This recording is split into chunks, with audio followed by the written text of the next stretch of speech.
Welcome to the CalG demo videos. So this is the version I am trying to demo now, 2.35.61,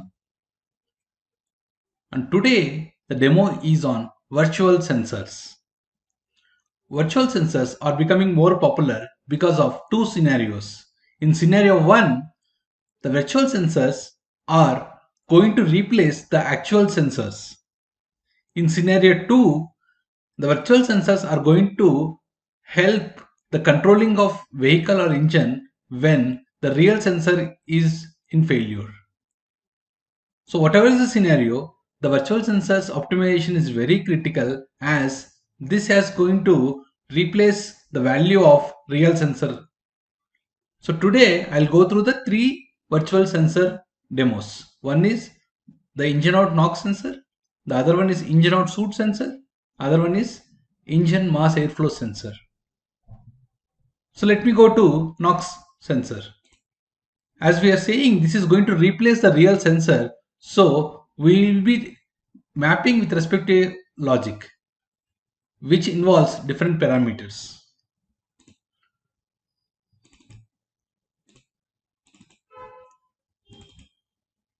If you see here, this sheet has speed, torque, and NOx, which is our output.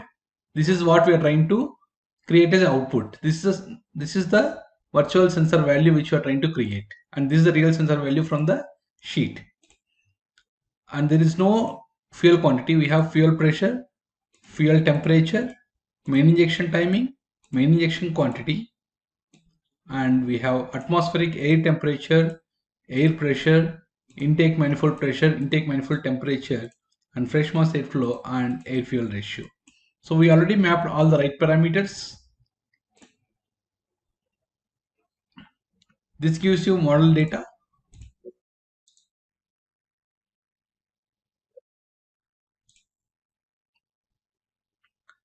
Using any statistics tool, you can calculate the coefficients of this equation with respect to all these input variables. Totally we have 54 input variables mapped to one output, which is estimated NOx. Once you're able to get the coefficients, just upload the coefficients here and also upload steady state emission cycle data or steady state data, or you can upload the transient emission cycle data or any road data. You want to see it in different conditions, you can upload different conditions accordingly, but one by one here. So once you upload one steady state data and one transient state data, you can process the data and see. Now this has been already modeled. So this is the actual NOx data and this is the estimated NOx, and this is the NOx deviation in percentage. So normally when we have virtual sensor and real sensor, there will be variation between real sensor and virtual sensor obviously. Even sensor to sensor there is a variation. So obviously we will have a sensor and virtual sensor variation is there. Then we have limits to see, okay, what is the acceptable limit for a virtual sensor to work as close as real sensor. In general, in steady state conditions, having a 5% plus or minus 5% is very, very good. And in the case of transient, it's very difficult to define a transient condition. So when you take an instance of a transient events, we need to look at how much time of the complete transient events we have very close percentage. Assume we have taken a data of 1 hour on vehicle, which means 3600 seconds of data. When we have 3600 seconds of data, normally we'll record in ECU, we'll have 1 second data. So 3600 seconds data will be there. We need to see out of 3600 seconds, how much percentage of data is within plus or minus 10%, within plus or minus 20%, within plus or minus 30%, with plus or minus 40%. Even if you want to look at plus or minus 5%, that's how you can try to categorize it. But for a transient condition, I suggest to divide with plus or minus 10%, plus or minus 20%, plus or minus 30%, plus or minus 40%, and above plus or minus 40%. and separate the idle points, which are the vehicle idle and engine idle. So let me explain it with the results here. You can see this is a steady state validation where you have 13 points, and this is how we have the data here.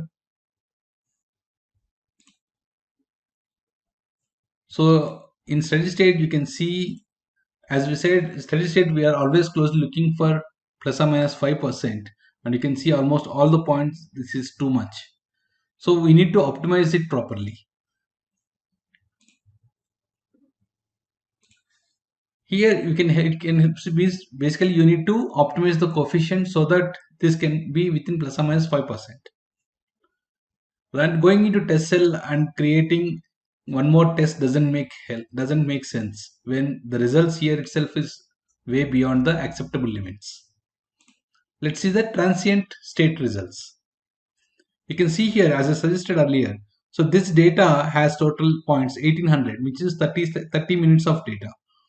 So for 30 minutes of data, out of plus or minus 10%, we have 30% of points close to 10%. And total 50% of data is within plus or minus 20%. And 68% of data is within plus or minus 30%. And 74.22% of data within plus or minus 40%. Above 40% or less than minus 40%, we have close to 19%. And out of the whole 1800 seconds data, 6.67% is in idle. Means engine speed is idle and torque is 0. When we try to optimize the sensor, so we need to look at how can we achieve within plus or minus 10% or within plus or minus 20% for transient conditions. So my suggestion is try to achieve 80% within plus or minus 20% and at least 50 to 60% within plus or minus 10%. So till the time you keep optimizing your coefficients and see whether you're able to achieve plus or minus 10% within 50 to 60% and within plus or minus 20% close to 80%. When we achieve this, this can work really very well in the field in different conditions.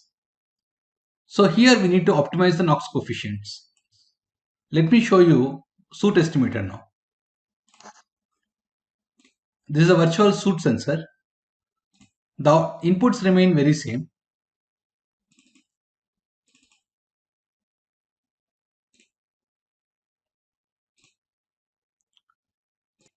The method of optimizing the sensor again is very same.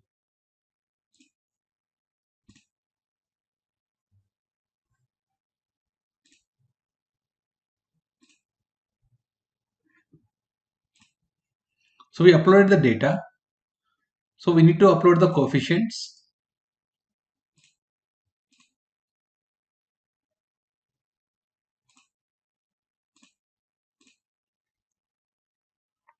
So you need to map the right parameter. You can see the parameter has been mapped wrongly. Sorry, I already did it.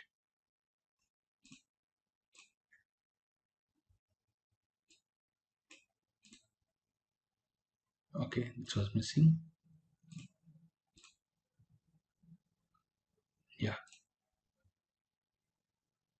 Now you can see here the PTP actual soot and the estimated soot and the percent deviation are very, very close. It's almost 0%. This is why we are saying you need to optimize it so that you will see better results. The reason why I shown you results in a better way. So this is how you need to optimize it. It should be very, very close. You can see in state of steady state, we have close to minus 9% here, minus 1% here, minus 1% here. Remaining all are close to 0. Let's see how is the transient state. Yeah, this you can see the results are within plus or minus 10%, we have close to 91%, and within plus or minus 20% we have 93%, and remaining 6.72% is in idle points. So basically all the 100 points or 100% of points, we have 6.7% in idle and remaining all are in plus or minus 20. Let's try to edit the range and see how does it look like.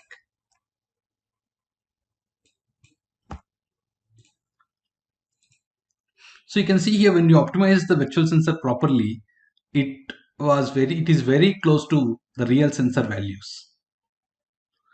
Now you can say this logic with respect to these coefficients gives you a better fit for replacing this actual sensor. Either it can be replacement or it can be assisting in place of failure of real sensor. Let's go to another virtual sensor, which is mass airflow virtual sensor. Let me close this. Let's go to MAF estimator.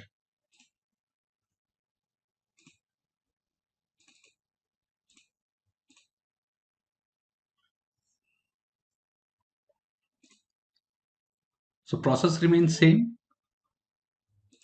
but in case of MAF sensor, there is no logic to define the numerical coefficients, but it has a volumetric efficiency map.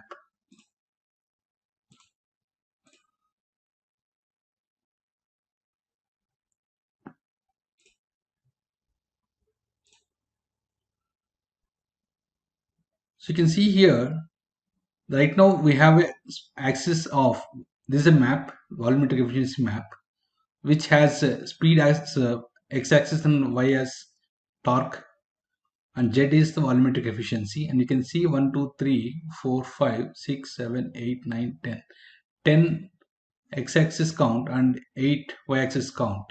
Let's make it 16 by 16 because the current ECU which I'm working has 16 by 16 matrix. Now this is given me the bigger matrix. I can copy it and see, and I can paste it right away in the calibration maps. So now when I apply this map, when I apply this map, this gives you the validation for different conditions. And you can see this is the part throttle performance validation, and we expect it to be within plus or minus 5%, and it is within plus or minus 5%, which is very good. Now let's go to steady state validation and see. The steady state validation needs more improvements. You can see more than 10% are here. We want within plus or minus 5%. These are the zones which we need to optimize further. Let's see how the transient state is. Now you can see the transient results. This results show within plus or minus 10%, we have almost 96.65%, which is very, very good. And above 40%, less than minus 40%, we have only 3.34%, and ideal points are 0.01%. This shows this particular transient cycle is giving very, very good results with this particular volumetric efficiency map. Earlier we saw the steady state results are not good, but the transient results are very good now. So with the same volumetric efficiency map, the steady state results are not good, but the transient state results are very good. For a mass airflow estimator, the more criteria is towards the transient state rather than the steady state. So in this case, we can try further optimization to keep the same level of accuracy within plus or minus 10% and try to reduce the deviation in steady state results. Else, but this particular table already is giving very good results for transient. We can keep this as solution 1, and you can go for solution 2 and see how the transient state and steady state results look like. Then we can finalize the volumetric efficiency map in the end. So this is how you will be using CalG for optimizing the virtual sensors and create validated solutions before finalizing in the test cell. If you want to know more details about CalG, please connect with us.